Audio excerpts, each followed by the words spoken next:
भगवान कृष्ण को बताई। आज बड़ी भाग्य की बात है, हमारे गांव ढाणी गारण की पावन भूमि श्री महाकालेश्वर धाम एवं गौशाला में बहुत ही मिलनसार व्यक्तित्व के धनी, बहुत सरल स्वभाव के धनी राज्यसभा सांसद हरियाणा सुभाष बराला जी हमारे समक्ष कथा में पधारे हैं। उनका व्यासपीठ की तरफ से जोरदार करतल ध्वनियों से स्वागत एवं बराला साहब जी के साथ आए हुए समस्त अतिथियों का व्यासपीठ की तरफ से हार्दिक अभिनंदन है, स्वागत है, जोरदार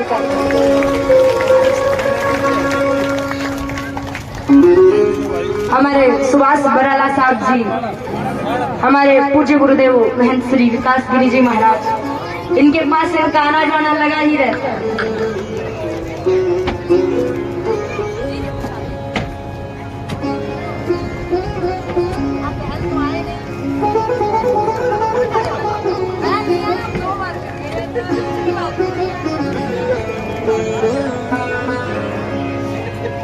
बोले श्री बाके बिहारी लाल की अलकाश्रम बहल के उद्दीन सेठ विकास गिरी जी महाराज और साथ में सुभाष जी बराला, एक बार जोरदार तालियां बजा के स्वागत करेंगे मैं सभी। क्या बात है।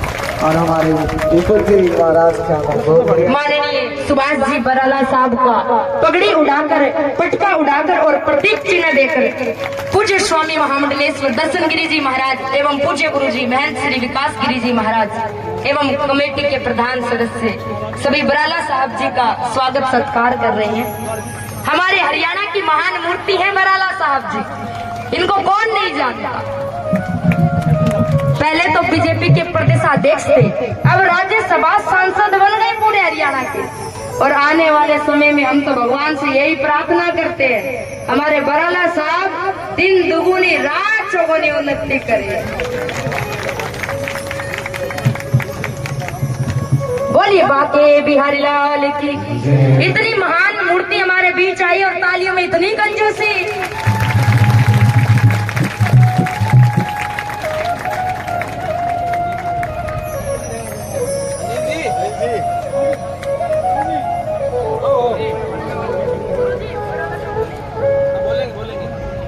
माननीय बराला साहब जी से निवेदन है, अगर आप कथा में आए हैं तो मैं आपके लिए कथा को बीच में रोककर आपका 2 मिनट के लिए उद्बोधन, आप सभी ढाणी गारण के लोगों को अपना उद्बोधन दीजिए। सभी शांति से बैठकर, सभी नीचे बैठ जाइए, सभी नीचे बैठ करके उद्बोधन सुनेंगे। बोलिए बाके बिहारी लाल की। आइए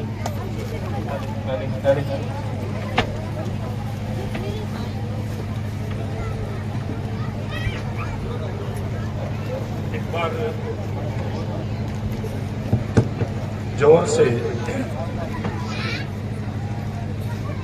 जय घोष करेंगे, बाके बिहारी लाल की। ये जो हिसार जिले का बहुत छोटा सा जो गांव है ढाणी गारण,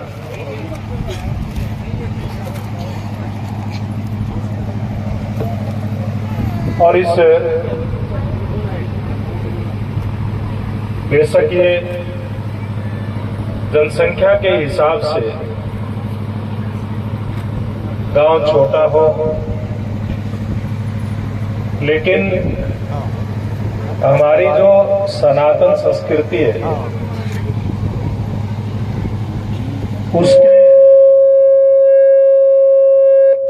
उस सनातन संस्कृति का झंडा उठाने के मामले में ये मुझे लगता है कि हिसार का छोटा नहीं, ये बड़ा गांव दिखाई देता है।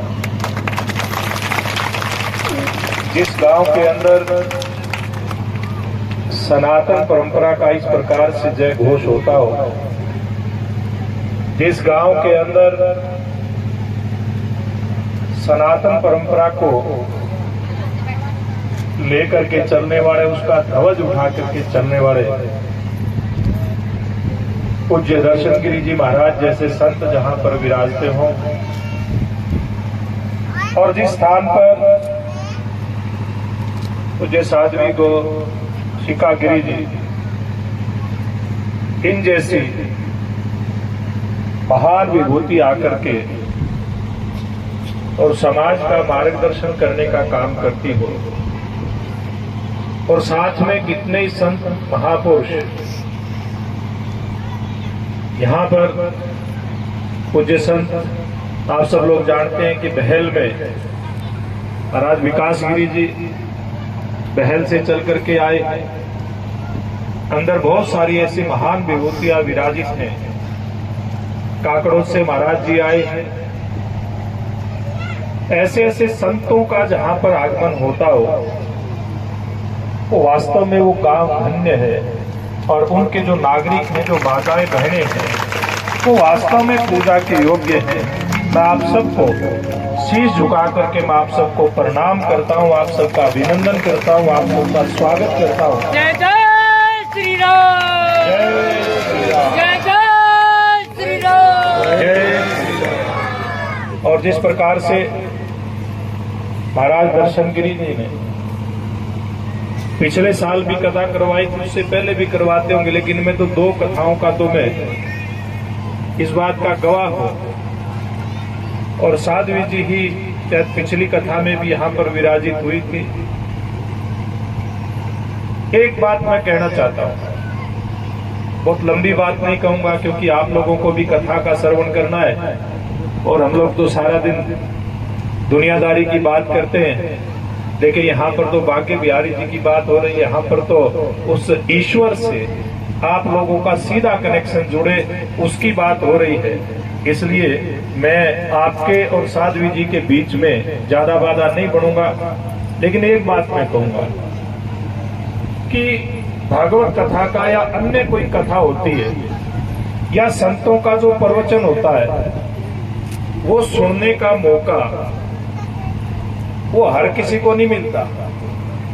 जिसके ऊपर उस परम पिता परमेश्वर का आशीर्वाद होता है, उसी व्यक्ति को मौका मिलता है इस प्रकार की कथा में आकर के आशीर्वाद प्राप्त करने का। और आप सब लोग यहाँ पर जो माताएं बहनें हैं, बुजुर्ग हैं, बच्चे हैं, नौजवान साथी हैं, ये सब भाग्यशाली हैं। आपके भाग्य में लिखा है, इसलिए आप यहाँ पर कथा का श्रवण कर रहे, कथा सुनने के लिए आए हो। और कथा जो सुनेगा तो निश्चित रूप से ये सुनना कभी व्यर्थ नहीं जाता, ये अर्थहीन नहीं होता, हर बात का अर्थ होता है। और आपके जीवन में कथा सुनने से 100% बदलाव आएगा, ये मैं कह सकता हूँ, क्योंकि मेरा भी अनुभव, बेशक हम लोग राजनीति के क्षेत्र के आदमी हैं, लेकिन समाज में सारा दिन घूमते फिरते हैं। तो आप जो भी यहाँ पर कथा सुनने के लिए आए हैं, महानुभाव, माताएं, बहनें, बुजुर्ग, बच्चे, इनके जीवन में जरूर बदलाव आएगा। जरूर संतों के आशीर्वाद से आपका जीवन खुशमय होगा।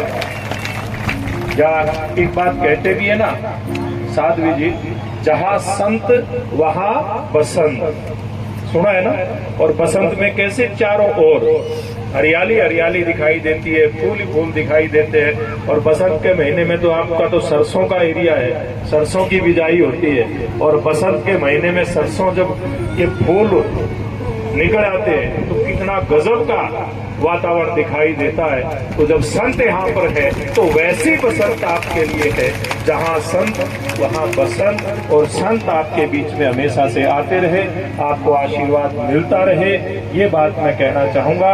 और एक बात कह करके मैं अपनी बात को समाप्त करूंगा।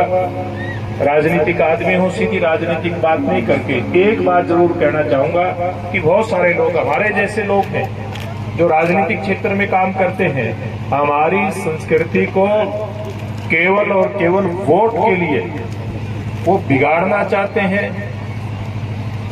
लेकिन आप जैसे संत महात्मा जो है, जिन लोगों का के ऊपर आशीर्वाद होता है वो किसी भी रूप में हमारी संस्कृति को खराब नहीं होने देंगे। इस सनातन संस्कृति को ये संत समाज जिंदा रखेगा, इस बात की तसल्ली हम लोगों को है और उसमें आप सबका आशीर्वाद मिलेगा, ये भी तसल्ली हम लोगों को है। मैं अंत में फिर मान्यवर पूज्य महाराज दर्शन गिरी जी का, विकास गिरी जी का, पूज्य साध्वी गौसिका गिरी जी का, ऐसे सब संतों का बहुत आभार प्रकट करता हूं जो हम जैसे छोटे से सामाजिक कार्यकर्ता को यहां बुला करके इतना जो आशीर्वाद आप लोगों ने दिया है, आपका बहुत बहुत धन्यवाद। भारत माता की, भारत माता की, गौ माता की, गौ माता की, राधे राधे, राधे कृष्ण। धन्यवाद। धन्यवाद माननीय सुभाष बराड़ा जी का बहुत बहुत धन्यवाद।